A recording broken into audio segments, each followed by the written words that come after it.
اعوذ باللہ من الشیطان اللعین الرجیم بسم اللہ الرحمن الرحیم۔ السلام علیکم یا علی مدد۔ مومنین و مومنات کی خدمت میں 2023 کے پہلے چاند گرہن، فرسٹ لونر ایکلپس آف 2023، 5 مئی فرائیڈے، 5 مئی جمعے کے دن کا وظیفہ، صدقہ اور اس کے جو آپ کی زندگی پر اثرات پڑیں گے وہ بیان کریں گے اس ویڈیو میں۔ آج یعنی جمعے کے دن اس سال کا پہلا چاند گرہن ہے۔ سب سے پہلے آپ کو چاند گرہن کے اوقات کے اس کے ٹائمنگ کے بارے میں بتاتے چلیں۔ چاند گرہن جو 5 مئی یعنی آج ہے، جمعے کے دن ہے، اور اس کی ابتدا جو ہوگی چاند گرہن کی وہ ہوگی آج رات 8:14 پہ پاکستان میں۔ آج رات 8:14 پہ چاند گرہن کی ابتدا ہوگی پاکستان میں، اور اس کی انتہا ہوگی یعنی یہ چاند گرہن اپنے پورے عروج پر ہوگا رات کو 10:22 پر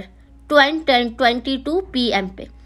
اور اس چاند گرہن کی جو اختتام ہوگا وہ اختتام ہوگا رات میں 12:31 پر،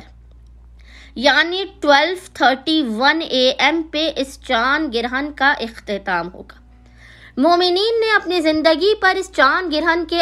منفی اثرات سے بچاؤ کے لیے، یعنی اس چاند گرہن کی کوئی نیگیٹو اثرات آپ کی زندگی پر نہ پڑیں، اس کے لیے آپ نے چاند گرہن کے اوقات میں، یا آپ آج صبح میں ہی اس صدقے کو نکال سکتے ہیں، یا رات کی ٹائمنگ پہ جو چاند گرہن کا مخصوص ٹائم ہے اس میں آپ اس صدقے کو نکالیں۔ مخصوص ترین صدقہ ہے، اور صدقہ کیونکہ چاند گرہن ہے تو آپ نے سفید رنگ کا صدقہ نکالنا ہے۔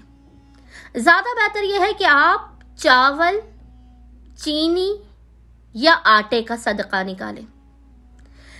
اور اپنے گھر والوں کے حساب سے، فی کس کے حساب سے، یعنی ہر بندے کے حساب سے کم آپ 1 پاؤ چاول، 1 پاؤ آٹا یا 1 پاؤ چینی، ان تینوں میں سے کوئی ایک بھی چیز لے لیں، یا اگر آپ کی استطاعت زیادہ ہے تو آپ 1 کلو لے لیں، 5 کلو لے لیں، جتنی آپ کی استطاعت ہے۔ اور اگر خداوند متعال نے آپ کو بے پناہ استطاعت عطا کی ہے تو آپ چاندی کا صدقہ بھی عطا کر سکتے ہیں کسی غریب مومن یا مومنہ کو۔ اچھا، اب جو چاند گرہن کی یہ اوقات ہیں، چاند گرہن کی ان اوقات کے اندر مومنین نے خصوصی طور پر 3 مرتبہ، یاد رکھیے گا، 3 مرتبہ سورہ قمر کی تلاوت کرنی ہے۔ 3 مرتبہ آپ نے سورہ قمر کی تلاوت کرنی ہے چاند گرہن کے اوقات میں، اور چاند گرہن کے منفی اثرات سے بچنے کے لیے، کیونکہ چاند گرہن ہے اور پوری دنیا میں بہت تیزی کے ساتھ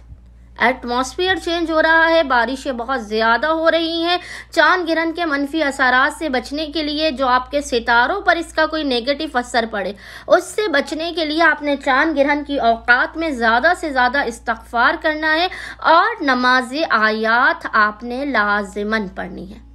تاکہ آپ کی زندگی پر چاند گرہن کا کوئی منفی اثر نہ پڑے، کوئی نقصان نہ پہنچے۔ آپ نے یہ صدقہ نکالنا ہے، سورہ قمر کی 3 مرتبہ تلاوت کرنی ہے، اور نماز آیات پڑھنی ہے، زیادہ سے زیادہ تسبیح و استغفار کرنی ہے، خداوند متعال کو یاد کرتے رہنا ہے، اور آپ نے یہ احتیاط لازماً کرنی ہے صدقہ نکالنے کی اور سورہ قمر کے وظیفے کو پڑھنے کی۔ امید کرتے ہیں مومنین کی اکثریت آج یعنی 5 مئی جمعہ کے دن کے اس چاند گرہن کے اس مخصوص ترین وظیفے، صدقے اور عمل کو لازماً کریں گے، اور ہمیں اور ہمارے خانوادے کو اپنی خصوصی دعاؤں میں نام لے کر یاد رکھیں گے۔ اللہم صلی علی محمد و آل محمد و عجل فرجہم اجمعین۔